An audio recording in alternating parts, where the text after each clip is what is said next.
We are here today in Igloo, the Igloo Vision 360 cylindrical presentation space.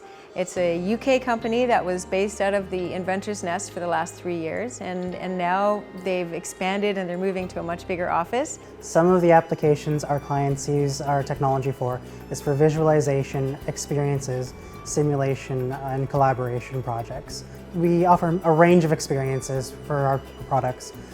They range from anything from art design to museum exhibitions, custom bar experiences, for DMX triggers, for scent, sound, sight, anything you can imagine in these environments we can create.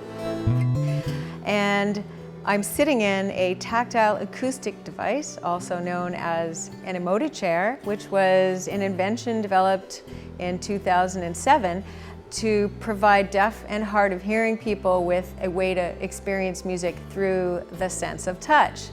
But it's since evolved into an incredible experience that links together sound, video, and feeling into a really significant multimodal immersive experience that anybody can enjoy. So we all know what a speaker looks like, and it's a cone that has a little centerpiece, usually with a little dome over it. And that's how we project sound through the air into the cochlea of the ear, which detunes the frequencies and tells the brain, Justin Bieber, or whatever you're listening to. So in this chair, we don't have the cones. We are actually just using the transducers, which are the center of the speaker, which is 2 magnets. So when the audio comes in, it makes those magnets vibrate, and typically to create a sound wave. But we are vibrating these waves directly on the body. So I'm sitting in the chair, the vibration of the frequency is going into my body. I stand up, it's off. I sit down, the chair has the vibration going into it, and my brain does what's known as a sensory substitution trick. So the brain thinks it heard something and decoded that, but actually it didn't come in through here, it came in through my body. And that's called sensory substitution. And what happens is your body really feels like an ear. It becomes an ear. It picks up this information from the vibration, gives you this profound sense that it's in you, and we would use immersion as the best way to describe that.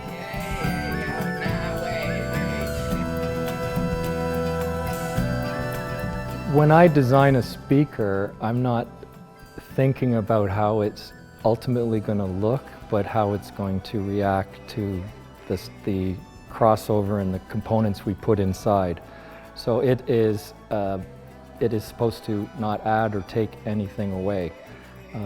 So therefore you won't find any boxes in Tetra. Everything's got a shape to it. And when you think about instruments, there isn't any box-shaped instruments except Bo Diddley's guitar. And that was a gimmick, right? But it worked for him. Maybe the hurdy-gurdy, right? But when you put a box in a room, which is a box, you're actually creating problems. So then you have to now treat the room to deal with the fact that you have these reflections everywhere that are multiplying each other and interfering with the music.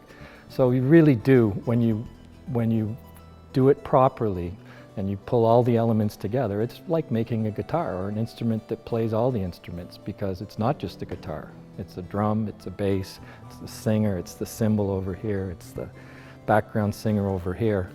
And you want every one of those things to have its space and time as it was recorded, and you want to feel like, hey, I'm in the studio with those musicians. So coming in and meeting Maria here at the Redwood Theatre, I found out about this 360 technology that was upstairs. And I saw everybody using these 360 cameras and stuff, and I don't really, my world is 2D cameras and shooting film style, and multi-camera. So I have a different perspective. And so in seeing this, I thought, okay, that's cool. I think we can shoot 360s. But then I started thinking about and looking at, what is this format? And so the format to work in the Igloo is 8,000 pixels wide by 1,000 pixels high. And what Keith has developed here is an entirely new way to put 360 video or VR together with multiple shots of 2D images, which create a purpose for VR. Well, the whole goal of putting multi-sensory devices together is to create an alternative reality that can transport people into other spaces that can lead to incredible benefits for health, for de-stressing, for a number of therapeutic applications. I think to date it's not common to combine the three senses together, but it is very common to use music as a prescribed therapeutic treatment to help with a number of issues. In addition, when you add the tactile, it actually combines with the sound in your auditory cortex to create an entirely new sense based on the combination of touch and sound. And once you add the immersive video, you have created an incredible way to transform somebody's perception from pain or from depression or from any kind of constraints that they're feeling in their life into a world that can really, really be beneficial. So there will be the activity, the creativity, TV shows and music specials and dance and circus and magic and all the performing arts that you could imagine. But it's also an exchange of ideas, an exchange, you know, we say the three, it's the arts, letters, and innovation. So we've tried to bring together all of those, the great artists and the performing artists with the writers and the critical thinkers and the innovators. And when I talk about innovators, it's the mad scientists, it's the not so mad scientists, but it's also the entrepreneurs, which every entrepreneur I know is crazy. They're like me, right? They're an artist, they have to be. Like, they don't think in a normal way, they take risk. And people that are willing to take a risk and can show no fear and go through with gusto and put everything they have into what they're doing, generally it creates something exciting.